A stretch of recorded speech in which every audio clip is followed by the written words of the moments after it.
Welcome to tonight's edition of the State of Communications Today. Tonight we have a rather somber account to share with you, after which you may feel inclined to deactivate your Facebook and Twitter accounts and disable your cellular phones. Please do not be alarmed. As always, the State of Communications team is here to provide you with answers.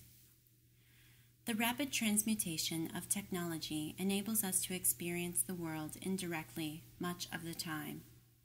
Today, as it becomes less possible to exist without new modes of technological communication, cellular phones, global positioning systems, portable computers, YouTube, and Skype, through them we are able to transcend the limits of our physical beings, experiencing virtual coexistence in multiple geographic locations at once. These advances in technology provide an expanded connectedness to disparate people and places, reflective of the interpersonal connections we sense through interactions in our immediate geographical proximity. Through the implementation and use of new means of technological communication, our collective self-image has become illusory and inflated as we imagine ourselves to be more than we are through these projections. Current communications technologies connect us to each other, enabling us to transmit and receive messages. The connectedness we experience through the use of these technologies exacerbates an issue of human interaction, which exists on a more fundamental level. Our continued use of these tools accentuates the predominant failure of human beings to successfully engage in even the most basic communication. The attempts of one individual to convey a thought, feeling, intention to another will inevitably result in failure through misinterpretation. Both the sender and recipient of a communication have developed their own associations with words and language through each subject's own individual life experience. Meaning can both originate from and lead to completely dissimilar, even conflicting understandings. We cannot succeed in the accurate transmission and reception of communication amongst each other, yet we perceive that we are communicating. The communications we perceive ourselves to be engaging in are a result of our own prior experience. Communication, intended or perceived, is defined by interpretation from the void of our subconscious. This void lies between us and the others with whom we attempt to communicate.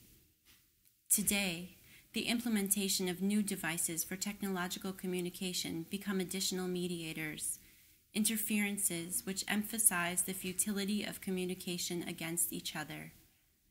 Successful communication relies on accuracy. The current state of communication through technology is distortion.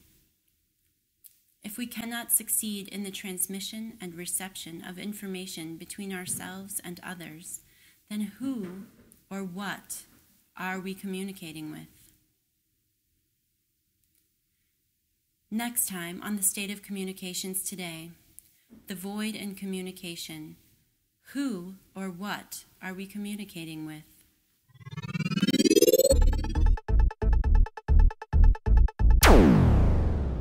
Communications.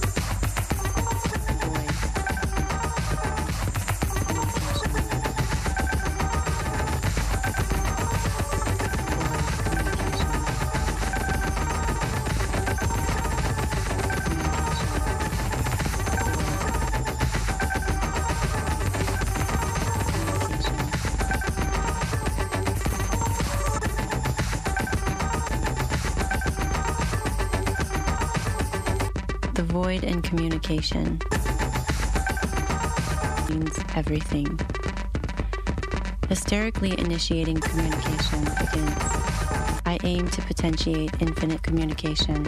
I perpetually introduce new elements into radiating rings of communication, connecting circuits, complicating communication, catalyzing feedback. Paranoiacs may take comfort in the assumption that communication is not what it appears. Unable to conceive of the one The paranoid will not reconcile these communication interpretations in order to reduce the amalgamation of words, signs, and symbols to a single interpretation. Through eternal multiplicity, meaning is void. Each attempt to communicate is filtered through a void. Meaning is reduced to nothing, then inflated into ambiguity.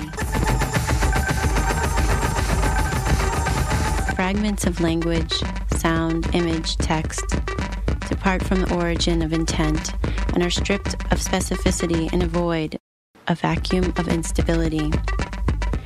In this void, the significance of the original transmission is generalized, its potentiality expanded, and ultimately received as a perceptual interpretation. The void in communication enables an illusion of mutual understanding. We must nurture the delusion of human connection facilitated by this portal of communication. Only through our participation can the entropy of the void be neutralized. We must perpetuate this system by exponentially and objectively ambiguating future interfaces, transmission and reception functioning to cultivate the futility of mutual understanding. We must put an end to our failure to communicate with each other through the void. Let us begin now to utilize our opportunities for interaction with each other to enrich, to celebrate our awareness of this void. Void is communication.